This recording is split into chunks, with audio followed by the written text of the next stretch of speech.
Selamat pagi. Mana yang terbuka dengan tema besar doa hari ini akan mempersekutukan mengenai tekad yang lentur. Teks Alkitab diambil dari Kisah Para Rasul pasal 10 ayat 15-17. Kedengaran pula untuk kedua kalinya suara yang berkata kepadanya, "Apa yang dinyatakan halal oleh Allah, tidak boleh engkau nyatakan haram." Hal ini terjadi sampai 3 kali, dan segera sesudah itu terangkatlah benda itu ke langit. Petrus bertanya-tanya di dalam hatinya, apa kiranya arti penglihatan yang telah dilihatnya itu? Sementara itu telah sampai di muka pintu orang-orang yang disuruh oleh Kornelius dan yang berusaha mengetahui di mana rumah Petrus. Tekad yang kuat juga harus lentur, karena kuat tanpa lentur adalah keras kepala. Memiliki tekad yang kuat itu harus, tetapi tidak seharusnya kita menjadi keras kepala. Setiap orang yang ingin belajar berdoa harus memiliki tekad yang kuat, tetapi tidak boleh keras kepala. Tekad haruslah lentur. Kelenturan ini dapat digambarkan seperti per yang ada dalam sebuah jam tangan. Kita bisa mengatakan bahwa per itu keras, tetapi juga lentur. Per itu bisa menjadi daya gerak karena kuat, tetapi juga lentur. Saya menggunakan tekad yang kuat untuk menghadapi segala yang berasal dari iblis. Tetapi dengan tekad yang lentur, saya menerima segala sesuatu yang datang dari Allah.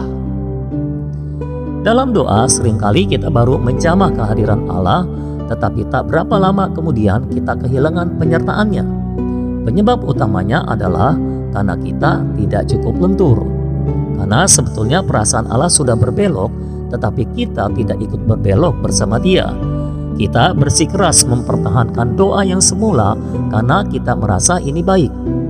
Bersikeras dalam doa seperti ini bukanlah kuat, melainkan keras kepala. Suatu hari Petrus naik ke atas rumah untuk berdoa. Ketika sedang berdoa, ia merasa lapar. Lalu ia melihat sebuah benda berbentuk kain lebar yang di dalamnya terdapat pelbagai jenis binatang haram. Lalu Allah menyuruh Petrus untuk menyembelih dan memakannya. Tetapi Petrus menolaknya karena ia belum pernah memakan binatang haram dan najis. Inilah keteguhan tekad Petrus. Tetapi Allah berbicara kepadanya sampai 3 kali. Ketika Petrus bertanya-tanya dalam hatinya, apa arti penglihatan itu? Orang-orang suruhan Kornelius datang menjemputnya, dan Petrus segera setuju untuk pergi bersama orang-orang kafir itu. Inilah kelenturan Petrus. Jika ia tidak mau bersentuhan dengan orang-orang kafir itu, ia adalah orang yang keras kepala. Tetapi ia pergi bersama mereka. Ini menunjukkan ia cukup lentur. Seringkali kita tidak dapat mengikuti gerakan roh dalam doa karena kita begitu keras, sehingga menjadi degil. Itulah sebabnya kita tidak melihat terang, tidak menjamah kehadiran Allah, tidak mengalami pertumbuhan rohani. Pada saat yang sama, kita tidak mampu bertahan dalam doa. Keteguhan tekad memerlukan kelenturan. Kelenturan ini harus seimbang dengan keteguhan, baru bisa berdoa dengan tepat.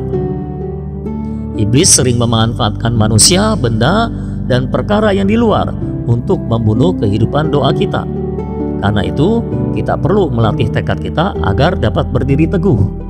Pada saat yang sama, dalam doa-doa kita, tekad harus setiap saat bisa tunduk dan berpaling sesuai dengan perasaan di dalam roh kita. Ada orang yang tidak bisa berdoa karena diganggu oleh hal-hal yang sepele. Ini menunjukkan tekadnya tidak cukup kuat. Namun ada juga orang yang sangat kuat, bersikeras berdoa untuk hal tertentu, terus mempertahankannya, tidak bisa berbelok, tidak bisa mengikuti gerakan roh di dalam. Ini menunjukkan tekadnya tidak cukup lentur. Banyak orang memiliki tekad yang terlalu lunak atau terlalu kuat. Tetapi baik lunak maupun keras bukanlah yang dikehendaki Tuhan. Tekad yang kita perlukan adalah tekad yang kuat tetapi tidak keras, lentur tapi tidak lunak. Mari berdoa.